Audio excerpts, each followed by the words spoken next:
Zulhijja ayının alғачкы күндөрүндө Аллах Таала өзгөчө улууланат. Мына ушул Zulhijjanын алғачкы күндөрүндө Аллах Таалага такбир айтууну, Аллахты улуулоону көбөйтүү керек. Мына ушул айтыла турган такбирлер экиге бөлүнөт. Такбирул мутлак, такбирул мукайят. Такбирул мутлак Zulhijja айы көрүнүшү менен башталып, мына ушул Zulhijja айынын Ташрик күндөрүнүн акыркы күнүнүн асыр намазы менен бүтөт.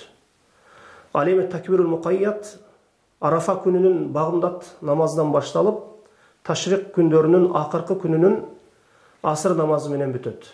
Азыркы кезде мына ушул Zulhijjanын алгачкы күндөрүндө Аллахты улуулоо деген мына ушул сүннөт унутулган сүннөттөрдүн катарына кирип калды. Мына ошондуктан мына ушул нерсеге кайдыгер карообуз керек. Сахабалар өзгөчө көңүл бурган мына ушул Zulhijjanын алгачкы күндөрүндө Аллахты улуулоого. Мына ушул такбирлердин сүрөтү хадистерде келгендей айтуубуз керек. Хадистерде ар кандай келген. Мына ушул хадистерде келгендердин бирөөсүн айтып Аллахты улууласак боло берет.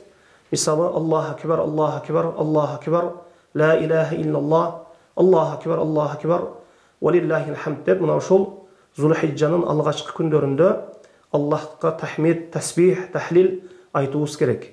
Валлаху а'лам.